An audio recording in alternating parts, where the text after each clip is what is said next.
Bismillahirrahmanirrahim. Assalamualaikum warahmatullahi wabarakatuh.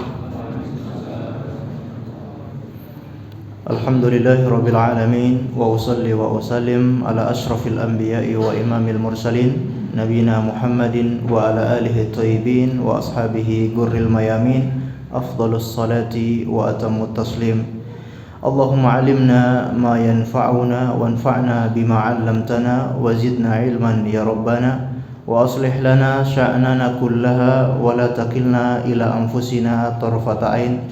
Ma'asyiral muslimin wal muslimat, kaum muslimin dan muslimat, saudara-saudari sekalian yang semoga dimuliakan oleh Allah Subhanahu wa taala. Bagaimana kabarnya? Semoga selalu diberi kesehatan oleh Allah Subhanahu wa taala, keistiqomahan dan dimudahkan urusannya oleh Allah Subhanahu wa taala. Amin, Allahumma amin. Kita panjatkan puji syukur kehadirat Allah Tabaraka wa Ta'ala karena pada kesempatan malam yang berbahagia ini kita kembali dipertemukan oleh Allah Azza wa Jal dalam rangka untuk thalabul ilmi, menuntut ilmu syar'i, belajar ilmu agama. Kita berharap Allah Subhanahu wa Ta'ala berkenan memberikan kepada kita semuanya ilmu yang bermanfaat sehingga bisa kita amalkan sebagai bekal untuk menghadap kepada Allah Subhanahu wa Ta'ala. Salawat seiring salam semoga tetap tercurahkan kepada baginda Rasulullah sallallahu alaihi wasallam, kepada seluruh keluarganya, para sahabatnya dan umatnya yang setia mengikuti tuntunannya sampai hari kiamat. Ma'asyiral muslimin yang dimuliakan oleh Allah Subhanahu wa taala, kita bersyukur kepada Allah Subhanahu wa taala karena kita bisa bermajelis ilmu. Mudah-mudahan kita semua yang hadir dicerahkan wajahnya oleh Allah Subhanahu wa taala pada hari kiamat. Sebagaimana Rasulullah sallallahu alaihi wasallam bersabda, "Naddarallahu imra'an sami'a maqalati fawa'aha fa'addaha kama sami'aha." Semoga Allah Subhanahu wa taala mencerahkan wajah seseorang yang mendengar perkataanku, memahaminya dan mengamalkannya. Yaitu orang-orang yang senantiasa mendengar perkataan Rasulullah SAW, wajahnya dicerahkan oleh Allah pada hari kiamat. Ya. Bahkan mungkin di dunia Allah Subhanahu wa taala akan cerahkan wajahnya. Sebagaimana Allah mengatakan, yauma tabyaddu wujuh wa taswaddu wujuh. Hari di mana Allah mencerahkan semua wajah dan hari di mana Allah menggelapkan semua wajah. Kata sahabat Abdullah bin Abbas, Allah mencerahkan wajah-wajah ahlus sunnah wal jamaah dan Allah menggelapkan wajah-wajah ahlul bid'ah wad dhalal. Ahlus sunnah wal jamaah mereka selalu mendengar perkataan Allah, mendengar perkataan Rasulnya sehingga mereka dicerahkan oleh Allah Subhanahu wa taala. Mudah-mudahan kita semua termasuk golongan tersebut. Amin ya rabbal alamin. Sebagaimana kajian rutin di setiap hari Kamis, pekan kedua dan pekan keempat membahas kitab Al-Kabair yang dikarang oleh Imam Az-Zahabi, dan kita sudah masuk pada bab atau masih pada bab yang keempat, Al-Kabiratur Rabi'ah, tarkus salat, meninggalkan salat.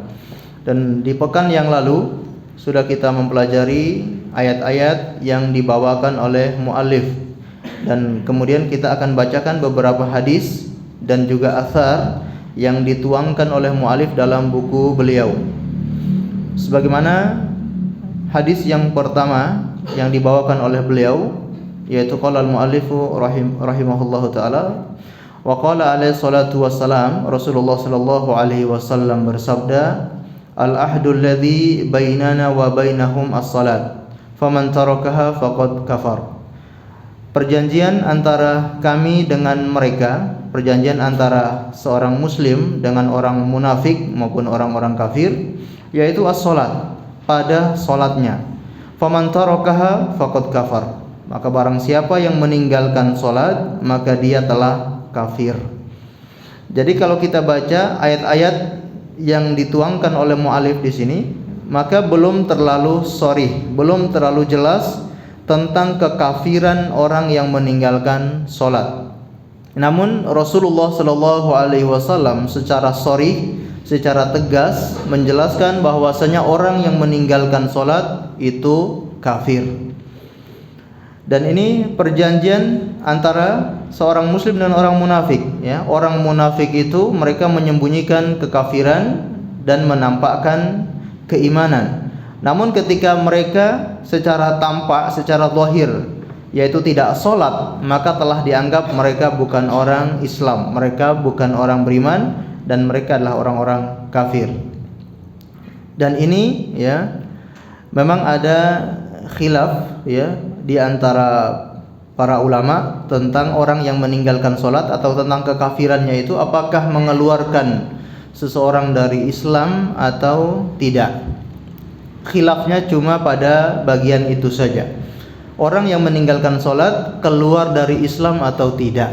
Tapi kalau masalah kafirnya sepakat. Para ulama sepakat orang yang meninggalkan sholat kafir.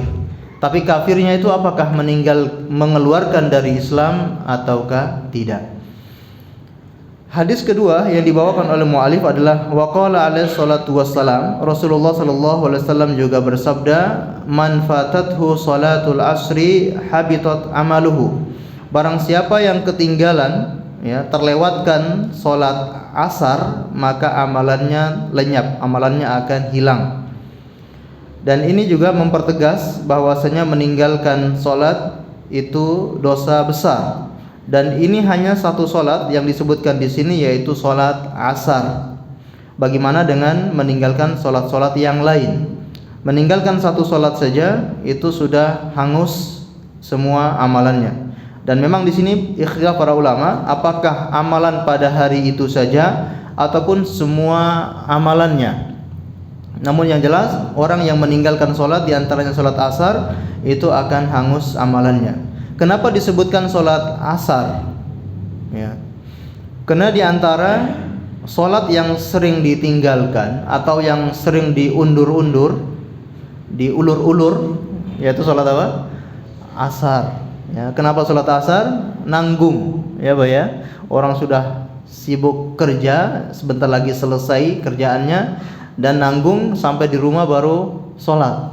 Kena macet misalkan, sampai di rumah sudah habis waktu asar. Dan itu banyak terjadi ya, karena banyak orang yang meninggalkan sholat asar. Dan di antara sholat asar yang sering ditinggalkan adalah mereka orang-orang munafik yang sering mengulur-ngulur waktu sholat asar. Ya, disebutkan dalam beberapa riwayat orang-orang munafik ya, mereka ketika masuk sholat asar tidak segera sholat asar, menunggu sampai matahari mau terbenam. Begitu matahari mau terbenam, baru mereka sholat, dan sholatnya itu seperti burung yang mematok makanan. Bagaimana kira-kira? Sangat cepat ya, tidak ada tumaknina. Itulah sholatnya orang-orang munafik. Kemudian waqala, yaitu hadis berikutnya, bainal abdi wa bainas syirki tarkus salat. Antara seorang hamba dengan kesyirikan adalah meninggalkan salat. Ini juga dalil yang tegas. Perbuatan meninggalkan salat itu disandingkan atau diserupakan dengan perbuatan syirik. Kita tahu syirik merupakan perbuatan kekufuran, perbuatan dosa besar. Maka orang yang meninggalkan sholat, dia seakan-akan telah berbuat syirik, dan ini sangat berbahaya. Kemudian ya, as-salatu wa anhu sallallahu alaihi wasallam, dan juga hadis yang lain berkata Rasulullah sallallahu alaihi wasallam, man taraka as-salata muta'ammidan faqad bari'at minhu dhimmatullah. Barang siapa yang meninggalkan salat secara sengaja, maka dia telah terlepas dari tanggungan Allah Subhanahu wa taala. Tanggungan Allah atau perlindungan Allah Subhanahu wa taala. Seseorang yang masuk ke dalam agama Islam, maka dia telah dilindungi oleh Allah Subhanahu wa taala. Kira-kira apanya yang dilindungi? Darahnya, kehormatannya, dan juga hartanya. Orang yang sudah beragama Islam terlindungi darah, kehormatan, dan hartanya. Namun ketika orang ini tidak sholat, maka tidak ada perlindungan. Berarti apa? Kafir. Kalau sudah tidak ada perlindungan dari Allah di dalam agama Islam, ya berarti dia telah kafir. Ya, ini juga dalil yang tegas. Ya, orang yang meninggalkan sholat dengan sengaja. Ya, kalau dengan tidak sengaja, memang boleh meninggalkan sholat tidak sengaja. Tidak sengaja itu maksudnya kaum wanita misalkan mereka ketika berhalangan tidak wajib sholat, ataupun anak yang belum balik, ataupun orang yang belum berakal sehat, orang yang sedang gila atau tidak waras, maka mereka tidak sengaja meninggalkan sholat. Namun kalau orang yang waras, orang yang laki-laki yang tidak berhalangan, kemudian dia sudah dewasa meninggalkan sholat, maka dia telah meninggalkan sholat dengan sengaja. Qalahu Makhul an Abi Dzarrin walam yudrikhu. Ini disebutkan oleh seorang perawi yang bernama Makhul dari Abi Dzar. Namun Makhul ini tidak pernah bertemu dengan Abi Dzar. Abi Dzar ini seorang sahabat Nabi. Maka ini hadis dinilai hadis yang dhaif. Kita tahu Imam Az-Zahabi adalah seorang pakar di dalam ilmu hadis. Bahkan beliau memiliki julukan yaitu Al-Hafidh. Al-Hafidh itu orang yang benar-benar pakar dalam ilmu hadis. Dan juga beliau adalah Imam Jarh wa Ta'dil, seorang ulama yang bisa menentukan orang ini, perawi ini bisa diterima hadisnya atau tidak, perawi ini perawi yang terpercaya atau tidak. Itu beliau adalah orang yang sudah mencapai kedudukan tersebut dalam ilmu hadis, yaitu ilmu Jarh wa Ta'dil. Maka beliau menegaskan ini adalah hadis yang dhaif. Ya, kalau kita lihat dalam ilmu hadis, jenisnya ini adalah jenis dhaif, yaitu al-munqati. Apa itu al-munqati? Yaitu dhaif, yaitu karena terputus pada sanadnya di bagian mana saja. Nah, ini kita singgung sedikit dalam ilmu hadis mungkin sebagai referensi, dan mungkin sudah pada mengetahui ya. Dalam masalah dhaif ilmu hadis dari segi sanadnya ini dibagi menjadi 4 macam ya. Yang pertama adalah apa? Munqati, kemudian juga mu'dhal, kemudian mursal, satu lagi ya. Munqati, mursal, kemudian mu'allaq ya, satu lagi mu'allaq. Coba diulangi tadi. Munqati, kemudian mursal, kemudian mu'dhal, kemudian mu'allaq ya. Ini jenis hadis dhaif. Bedanya apa? Kalau munqati terputus sanadnya di bagian mana saja. Di bagian mana saja kalau ada sanadnya yang terputus maka dinamakan munqati. Tapi kalau sanadnya itu terputus di awal sanad, ini namanya mu'allaq. Imam Bukhari langsung loncat ke atas, terputus di awal. Awal itu dari Imam Bukhari yang membukukan hadis. Contohnya Imam Bukhari ini awal sanad. Kalau terputus di situ maka dinamakan mu'allaq. Kalau hadis mu'dhal itu terputus secara berurutan, 2 sekaligus. Ya, ini namanya mu'dhal. Kemudian satu lagi tadi apa? Mursal. Apa itu mursal? Berarti terputus di akhir sanadnya. Akhir sanad itu berarti seorang tabi'in langsung meriwayatkan dari Rasulullah. Mungkin atau tidak? Mungkin atau tidak? Tabi'in langsung meriwayatkan dari Rasulullah atau mendengar dari Rasulullah. Tidak mungkin, karena tabi'in tidak pernah bertemu dengan Rasulullah. Tapi ketika ada tabi'in yang mengatakan dari Rasulullah, maka hadis ini dinyatakan hadis mursal. Ini namanya terputus di akhir sanad ya.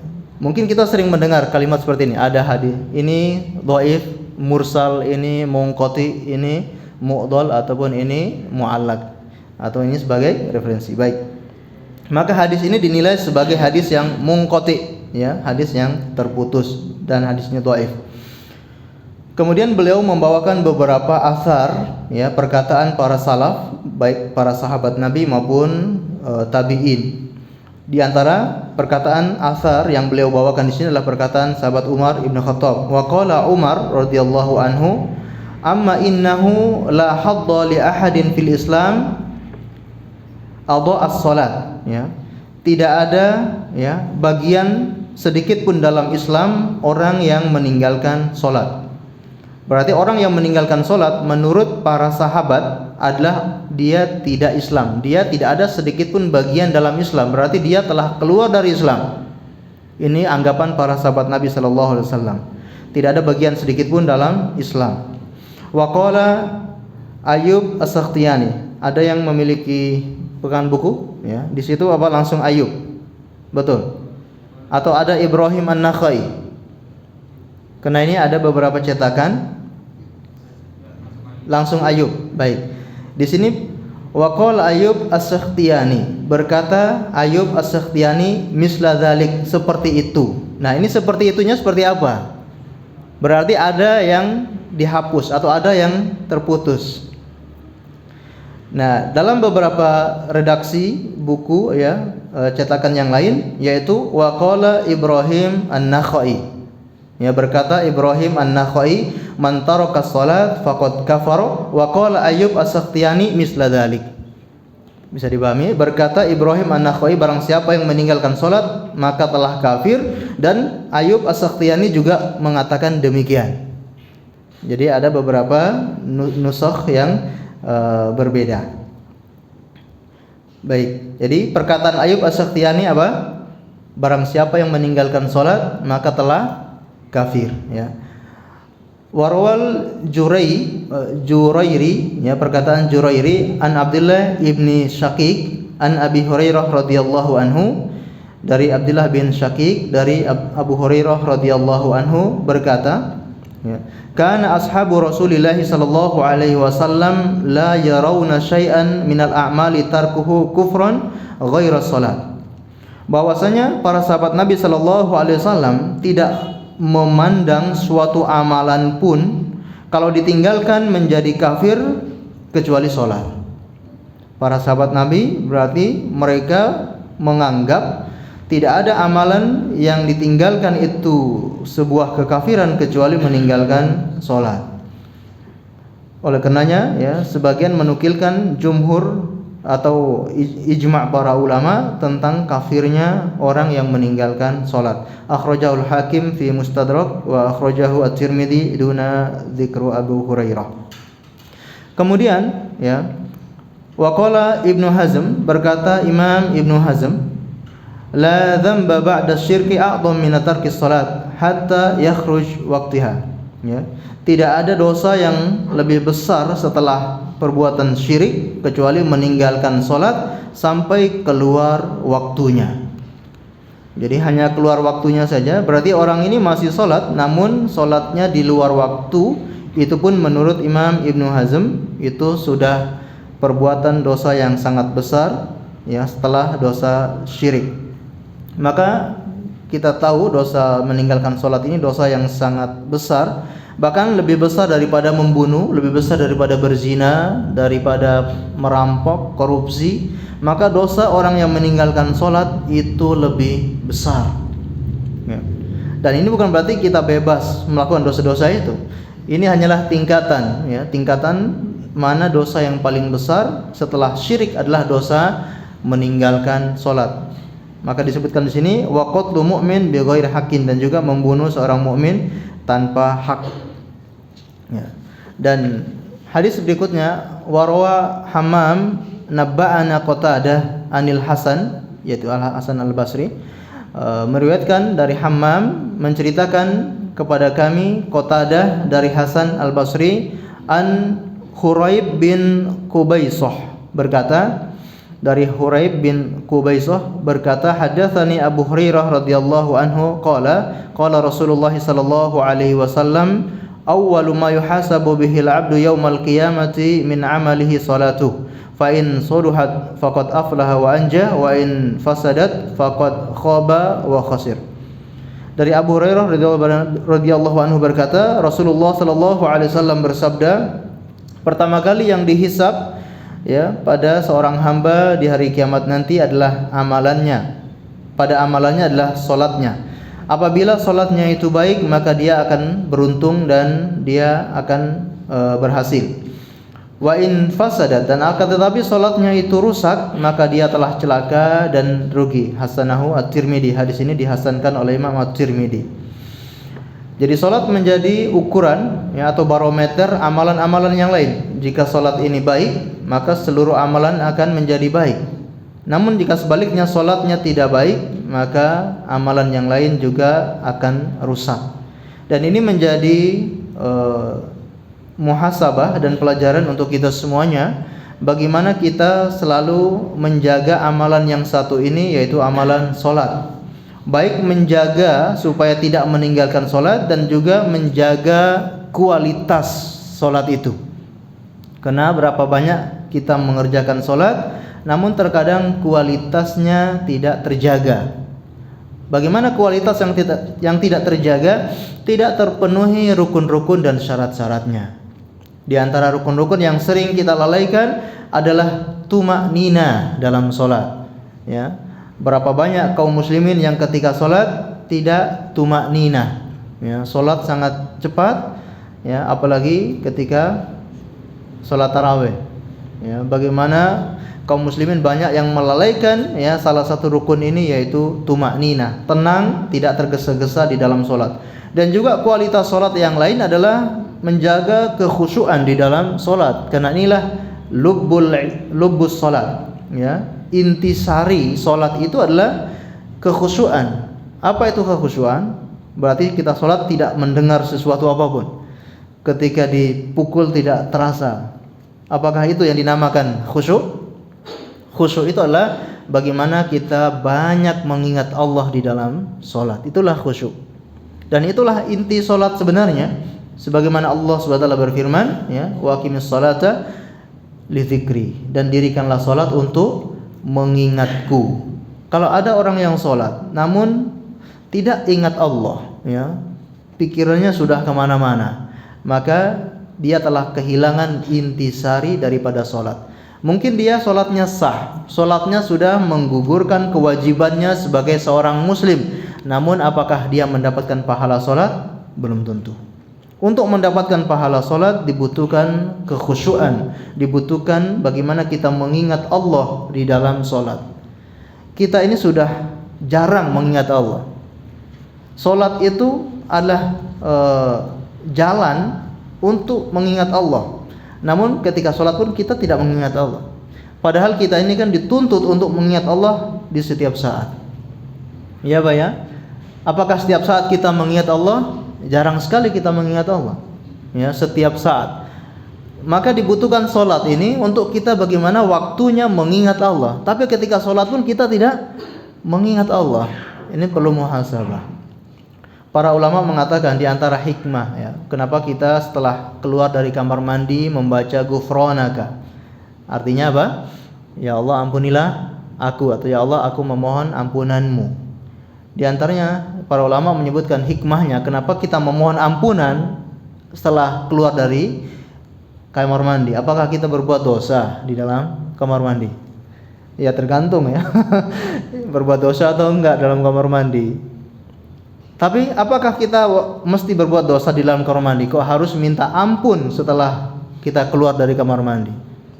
Di antara hikmahnya adalah karena ketika orang masuk kamar mandi dia terpotong, terputus, tidak mengingat Allah. Dia tidak berzikir kepada Allah ketika masuk kamar mandi. Di dalam kamar mandi di antara tempat yang dilarang untuk berzikir, untuk menyebut nama Allah. Maka kita mohon ampun karena telah terputus tidak menyebut nama Allah. Artinya apa? Berzikir itu setiap saat, dimanapun dan sampai kapanpun, kecuali kita masuk ke tempat-tempat yang kotor seperti kamar mandi. Kita dituntut setiap saat untuk berzikir kepada Allah, mengingat Allah. Namun itu pun jarang kita lakukan. Maka adanya sholat, ya, untuk waktu kesempatan kita untuk berinteraksi, mengingat Allah Subhanahu wa taala, Tuhan yang telah menciptakan kita semuanya. Namun ketika sholat pun kita malah tidak mengingat Allah Subhanahu wa taala. Maka ini perlu kita untuk bermuhasabah, ya, bagaimana menjaga sholat itu tidak hanya menjaga tidak meninggalkan sholat, tapi menjaga kualitas sholat kita sehingga bernilai di sisi Allah Subhanahu wa taala. Caranya bagaimana supaya bisa kita itu sholat benar-benar khusyuk? Ya, dari awal kita sudah khusyuk, ya. Disebutkan oleh para ulama, kalau kita ingin sholat yang khusyuk, maka dari berwudu ini kita sudah khusyuk. Bagaimana wudu yang khusyuk itu? Yaitu ketika kita berwudu kita sudah menghadirkan hati. Ketika berwudu kita sudah menghadirkan hati, ya, kita meniatkan dalam hati wudu ini untuk menggugurkan dosa-dosa kita. Ketika kita membasuh wajah, kita niatkan dalam hati dengan air wudu ini, dengan usapan air ini melunturkan semua dosa-dosa yang ada di wajah kita, yang ada di mata kita, penglihatan kita, yang ada di telinga kita, kita gugurkan dengan air wudu itu. Ketika membasuh tangan, kita niatkan dalam hati air wudu ini menggugurkan dosa-dosa kita yang kita lakukan dengan tangan kita. Ketika membasuh kepala, membasuh rambut, yang dosa-dosa yang ada dalam pikiran kita, pikiran-pikiran yang kotor, pikiran-pikiran yang buruk, maka kita hilangkan dengan air tersebut. Begitupun ketika kita membasuh kaki, kita niatkan langkah-langkah yang kita lakukan untuk mengarah kepada perkara-perkara yang haram, semoga Allah gugurkan dengan air tersebut. Maka setelah kita selesai berwudu, membaca doa apa? Bersalat kepada Rasulullah, asyhadu an la ilaha illallah wa asyhadu anna muhammadar rasulullah, Allahumma ja'alni minat tawwabin. Selesai wudu kita sudah menjadi orang-orang yang bertaubat. Berarti dari awal kita wudu kita sudah niatkan ingin apa? Bertobat sejak awal. Sejak awal kita membasuh anggota wudu kita sudah niatkan untuk bertaubat. Sehingga ketika selesai kita wudu, Allahumma ja'alni minat tawwabin wa ja'alni minal mutatahhirin. Ya Allah, jadikanlah aku hambamu yang bertobat dan hamba-hambamu yang mensucikan diri. Begitu kita masuk ke dalam masjid, melepas sandal, maka semua urusan dunia ikut terlepas bersama sandal yang kita lepas. Namun kalau kita lepas sandal, urusan dunia masih ada di pikiran kita, maka jangan harap kita ketika sholat bisa khusyuk. Ya Pak ya. Maka ketika kita masuk ke dalam masjid, sudah keluarkan semua urusan dunia, kita tinggalkan di luar masjid. Ketika masuk dalam masjid, kita sholat tahiyatul masjid. Ketika kita sholat tahiyatul masjid, kemudian selesai tahiyatul masjid, kita berdoa kepada Allah menunggu iqamat dikumandangkan. Setelah iqamat dikumandangkan, kita sholat bersama imam, insyaallah dengan penuh kekhusyuan. Ini kalau dilakukan orang yang sholatnya atau orang yang datang ke masjidnya itu tidak tergesa-gesa. Berarti apa? Datang ke masjidnya tepat waktu atau di awal waktu, maka dia bisa kerjakan semua itu. Tapi kalau datang ke masjidnya itu setelah qomat, gimana kira-kira? Mungkin datangnya sudah tergesa-gesa, sampai dalam masjid ngos-ngosan, gimana takbirnya, apalagi imamnya sudah ruku, gimana takbirnya sudah tergesa-gesa, maka dikhawatirkan sholat yang semacam ini kurang khusyuk atau bahkan mungkin tidak khusyuk. Tapi kalau orang dari awal, mungkin sebelum azan dia sudah datang ke masjid, dengan penuh kekhusyuan, setiap langkahnya dia niatkan untuk menggugurkan dosa-dosanya. Setiap langkahnya dia niatkan untuk mengangkat derajat dan mendapatkan pahala di sisi Allah. Insya Allah ketika sholat dia akan mendapatkan kekhusyuan. Baik, ini sedikit tambahan, mudah-mudahan menjadi muhasabah untuk kita semuanya. Wa qala alaihi salatu wassalam, dan juga perkataan Nabi sallallahu alaihi wasallam dalam hadis yang lain, umirtu an uqatilan nas hatta yashhadu an la ilaha illallah wa anna muhammadar rasulullah wa yuqimus salata wa yu'tuz zakata fa idza fa'alu dzalika 'asamu minni dima'ahum wa amwaluhum illa bihaqqil islam wa hisabuhum 'ala Allah. Hadis ini muttafaqun alaih. Rasulullah mengatakan umirtu an uqatilan nas, aku diperintahkan untuk memerangi manusia. Siapa yang memerintahkan beliau? Allah, Allah yang memerintahkan kepada Rasulullah sallallahu alaihi wasallam, dan ini membuktikan bahwasanya Rasul itu seorang utusan, seorang perintah yang diperintahkan. Beliau tidak memiliki kedudukan ilahiyah. Ini yang harus kita pahami. Beliau diperintahkan untuk memerangi manusia sampai mereka bersaksi, bersyahadat tidak ada ilah yang berhak disembah kecuali Allah dan Nabi Muhammad adalah Rasul Allah Subhanahu wa taala. Kemudian wa yuqimus salat, mereka mendirikan salat, wa yu'tuz zakat, mereka membayar zakat. Fa idza fa'alu dzalika, apabila mereka telah mengerjakan itu, mereka telah bersyahadat dan mereka juga telah salat, mereka membayar zakat, maka asamu minni dima'ahum wa amaluhum, maka telah terjaga, terlindungi darah mereka dan juga harta mereka, illa bihaqqil Islam, kecuali hak-hak Islam. Wa hisabuhum 'ala Allah taala, dan hisab yang menghitung, yang menghisab adalah di tangan Allah Subhanahu wa taala. Artinya apa? Bihaqqil Islam, yaitu perkara-perkara yang tidak bisa diketahui oleh manusia, maka kita kembalikan kepada Allah Subhanahu wa taala. Perkara hati mereka apakah benar-benar beriman atau tidak, maka itu dikembalikan kepada Allah Subhanahu wa taala. Namun kita melihat secara zahirnya, kalau dia telah bersyahadat, kemudian dia mendirikan salat dan juga membayar zakat, terlindungi, terjaga darah dan juga hartanya. Karena ada orang-orang yang mengaku Islam, mengatakan dirinya bersyahadat, bersaksi ya tentang tiada ilah yang berhak disembah, bersaksi Nabi Muhammad adalah Rasul dan utusan Allah. Mereka juga salat, mereka juga berzakat, tapi belum tentu hati mereka beriman. Contohnya apa? Orang-orang munafik. Orang-orang munafik ya, maka hisabuhum 'alallahi ta'ala, yaitu Allah yang menghisab, Allah yang melihat hati mereka. Nah, ini menjadi bukti bahwasanya di antara konsekuensi daripada syahadat adalah melakukan sholat dan juga membayar zakat. Ya. Ini konsekuensi dari mengucapkan kalimat syahadat. Berikutnya hadis yang lain,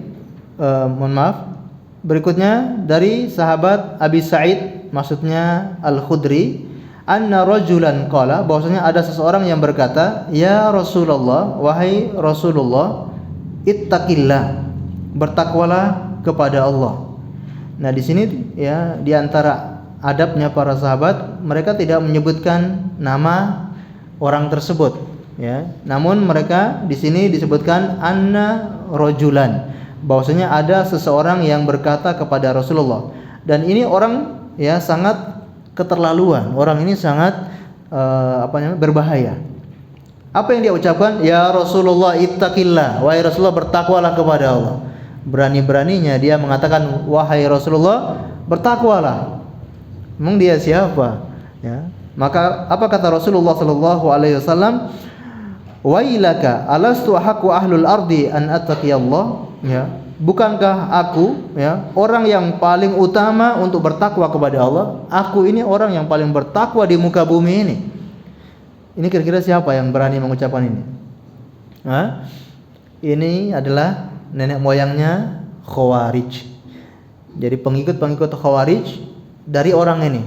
Maka dalam beberapa riwayat Rasulullah mengatakan akan keluar dari tulang sulbinya keturunan dari orang ini, yaitu orang-orang yang kalian akan meremehkan salat kalian.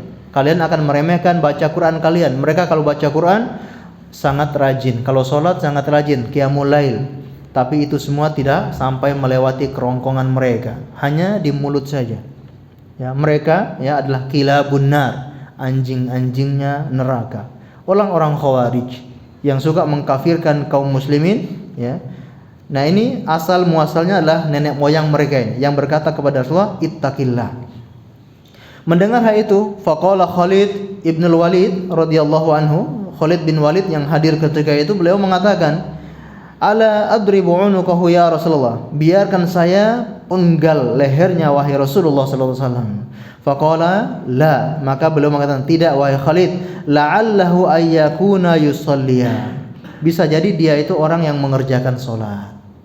Jadi ini menunjukkan atau ini menegaskan ya hadis yang kita bacakan di atas, yaitu orang yang bersyahadat, orang yang salat, membayar zakat, asomu minni dima'ahum, mereka terjaga, terlindungi darah dan juga hartanya. Maka Rasulullah memahami hal demikian, maka beliau mengatakan orang ini bisa jadi dia salat. Kalau dia salat berarti apa?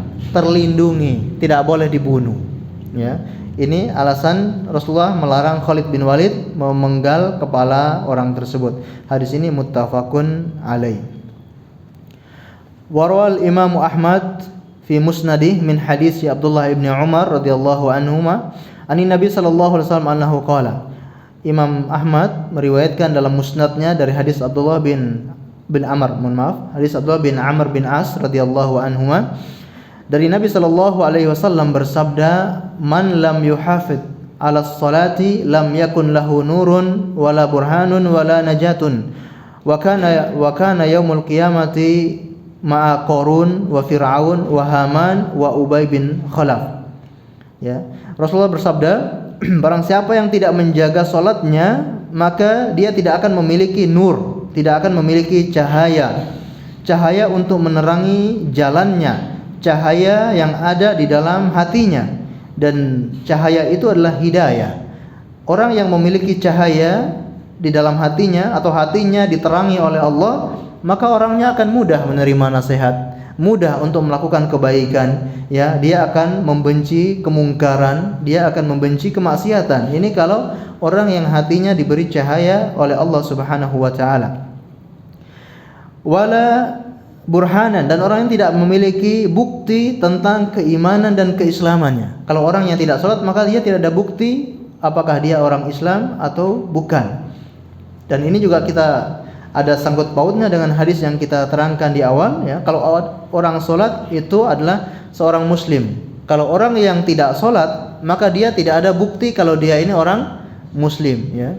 Dan juga bukti tentang keimanannya. Kalau orang meninggalkan salat, dipertanyakan keimanannya. Wala najatan, ya, dan dia tidak akan berhasil, tidak akan selamat pada hari kiamat. Wa kana yaumul qiyamah, dan pada hari kiamat nanti dia bersama Qarun, bersama Firaun, dan bersama Haman dan Ubay bin Khalaf. Ini gembong-gembongnya orang-orang kafir. Gembong-gembongnya orang-orang yang berbuat zalim di muka bumi, mereka-mereka ini.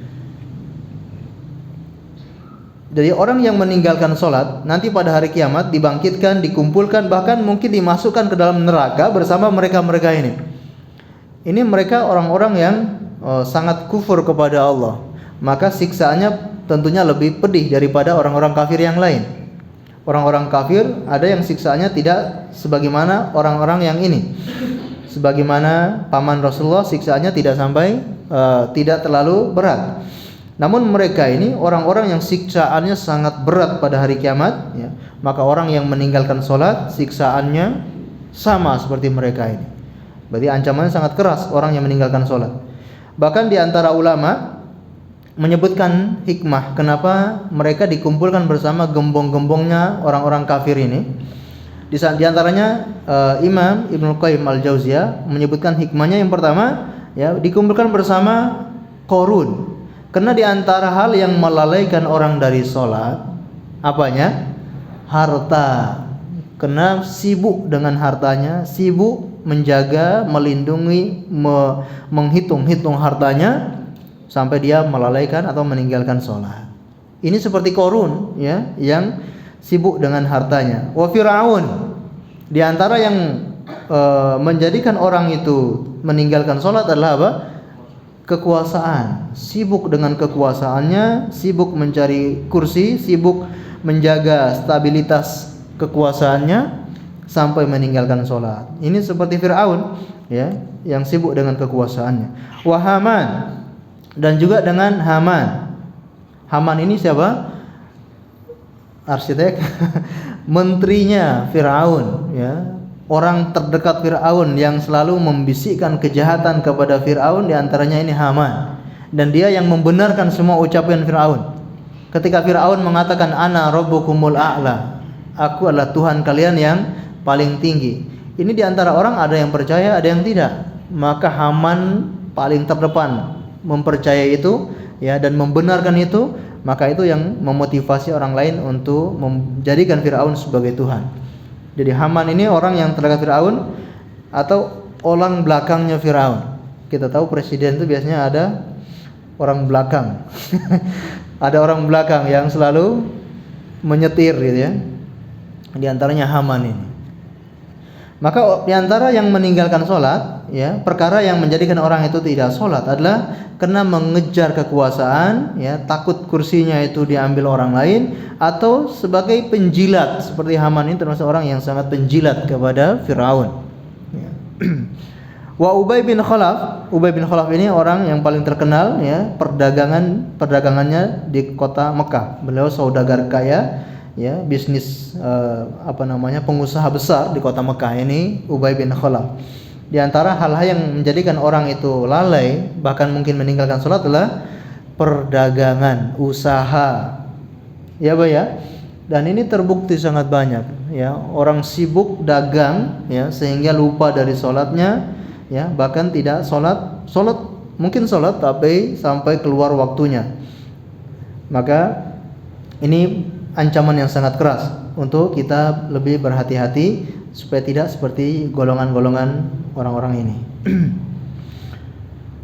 Lalu berikutnya beliau mulai mengemukakan pendapat beliau, yaitu Imam Az-Zahabi mulai mengemukakan pendapatnya, wa hadhihin nusus tusy'iru bi kufri tarikis salat.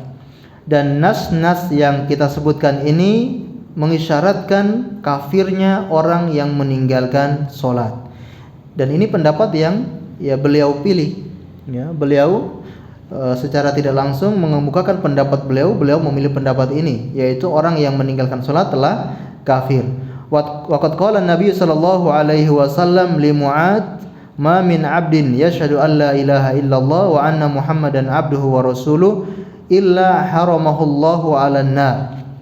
Ya, Rasulullah pernah bersabda kepada sahabat Mu'ad bin Jabal, tidaklah seorang hamba bersaksi bersyahadat, tidak ada ilah yang berhak disembah kecuali Allah dan Nabi Muhammad adalah Rasul, hamba dan Rasulnya, kecuali Allah akan haramkan dia dari neraka. Muttafaqun alaih. Jadi ini beliau mulai merincikan atau menggabungkan beberapa nas-nas yang ada tentang kafirnya orang yang meninggalkan sholat. Nas-nas yang kita baca tadi sangat banyak, itu mengisyaratkan tentang kafirnya orang yang meninggalkan sholat. Namun di sana ada nas yang lain yang mengatakan barang siapa yang bersaksi bersyahadat, orang ini telah bersyahadat, maka Allah akan haramkan dia dari neraka. Artinya apa? Nas ini secara tidak langsung juga memberikan isyarat, yang penting orang ini sudah bersyahadat, maka dia telah terbebas dari api neraka. Maka bagaimana mengkompromikan nas-nas yang banyak dengan nas-nas seperti ini? Maka di sini beliau merincikan. Muakhirus salat an waqtiha sahibu kabira. Yang pertama, orang yang mengakhirkan salat dari waktunya atau sampai keluar waktunya, sahibu kabira, maka dia pelaku dosa besar. Mengakhirkan salat dari waktunya ini termasuk pelaku dosa besar. Wa tarikuha bil kulliyah, dan meninggalkan salat secara keseluruhan, a'ni salatul wahida, yang beliau maksud yaitu satu salat saja, meninggalkan satu salat, kaman zana wa syaraq, maka orang itu seperti orang yang melakukan zina dan juga mencuri. Meninggalkan satu salat dosanya seperti orang yang berzina dan juga mencuri, dosa besar. Lianna tarka kulli salatin au tafwitaha kabiratun, karena meninggalkan semua salat atau luput darinya merupakan perbuatan dosa besar. Wa in fa'ala dzalika marrat kana min ahlil kaba'ir illa ayyatuba. Kalau dia melakukan berulang kali tidak salat, meninggalkan salat berulang kali, min ahlil kaba'ir, maka dia termasuk ahli kaba'ir, kecuali kalau dia mau bertobat. Jadi beda sahibu kabira sama ahlil kaba'ir, ini beda. Kalau sahibu kabira, pelaku dosa besar, ini dia masih tergolong tidak begitu besar. Namun kalau sudah ahli kabair, ahlinya kabair, maka dia dosanya lebih besar daripada orang yang meninggalkan sholat dari waktunya atau orang yang sholat keluar dari waktunya, kecuali kalau orang ini bertobat. Fa in lazama tarku sholati fa huwa min akhsharin al-ashqiya al-mujrimin. Namun kalau dia terus-menerus meninggalkan sholat, maka ini dia orang-orang yang paling rugi, orang yang paling menderita, dan juga termasuk para pendosa. Jadi ini artinya orang ini telah kafir, orang yang paling rugi, orang yang paling menderita, termasuk orang yang para pendosa, ini dia adalah orang yang kafir. Jadi ini kesimpulan yang beliau simpulkan di akhir pembahasan ini, yaitu orang yang meninggalkan sholat, itu kafirnya bertingkat-tingkat, tidak satu level. Ada yang sahibu kabira, yaitu orang yang sholat di luar waktunya. Kemudian orang yang meninggalkan sholat tapi dia masih mengerjakan sholat, tidak meninggalkan sama sekali, maka ini dosanya seperti orang yang berzina dan juga mencuri. Kemudian orang yang meninggalkan sholat berulang kali, terlalu sering meninggalkan sholat, maka ini ahlul kabair. Dan terakhir orang yang sudah sama sekali tidak sholat, sama sekali tidak sholat, maka ini orang yang keluar dari Islam, ya, sebagaimana yang dipilih oleh Syekh bin Shalih Al-Utsaimin.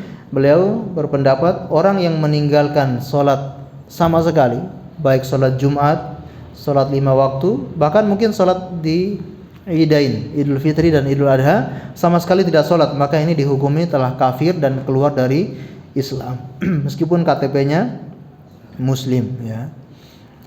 Maka ini menjadi pelajaran bagi kita semuanya, karena kaum muslimin kebanyakan kita atau saudara-saudara kita banyak yang meremehkan hal ini. Banyak yang tidak sholat, atau mungkin mereka sholat tapi diulur-ulur sampai keluar waktunya. Bahkan ada yang jarang sekali sholat, bahkan sholat Jumat pun jarang mereka menghadiri sholat. Maka tentunya kita perlu menasihati mereka dengan hadis-hadis dalil-dalil yang kuat bahwasanya ini termasuk dosa besar yang sangat berbahaya. Allahu a'lam bishawab. Kita dengarkan dulu azan, kemudian kita lanjutkan sedikit insyaallah.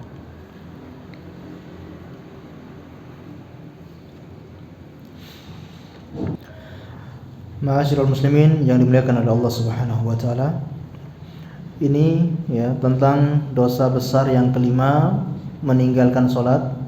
Maka kita yang sudah diberi hidayah oleh Allah untuk terus melakukan salat, kita harus banyak-banyak bersyukur ya, karena kita termasuk orang yang diberi hidayah untuk tidak meninggalkan salat. Kita termasuk orang yang diberi hidayah untuk selalu mengerjakan salat, maka kita harus banyak-banyak bersyukur kepada Allah. Di antara bentuk syukur kita adalah menjaga kualitas salat tersebut. Kita sudah dikasih hidayah untuk rutin salat, untuk mengerjakan salat, maka gilirannya sekarang kita bagaimana menjaga kualitas salat yang kita kerjakan. Dan juga kita mengerjakan salat ini ya secara berjamaah. Ya, karena di sana para ulama juga berbeda pendapat tentang apakah salat berjamaah ini wajib ataukah sunnah muakkad. Baik, sebagaimana para teladan ulama-ulama kita, para salafus saleh, mereka memberikan teladan kepada kita tentang bagaimana semangatnya mereka ketika menghadiri salat berjamaah. Di antaranya adalah Sa'id ibni Musayyab. Beliau dikisahkan ya oleh Imam Ibnu Hibban, selama 40 tahun ketika azan berkumandang beliau sudah berada di dalam masjid. Sa'id ibni Musayyab ini imamnya para fuqaha, imamnya para ulama. Beliau seorang tabi'in di kota Madinah. Selama 40 tahun ketika azan dikumandangkan beliau sudah berada di dalam masjid. Berarti ke masjidnya kapan? Sebelum azan. Begitupun ya disebutkan dari Al-A'mashi, beliau yang wafat tahun 147 Hijriah. Waqi bin Jarrah berkata, selama 70 tahun beliau tidak pernah meninggalkan salat berjamaah. Ini Al-A'mashi selama 70 tahun. Ya. Kita berapa kali meninggalkan salat? Meninggalkan salat berjamaah maksudnya. Begitupun Imam Muhammad bin Sam'ah.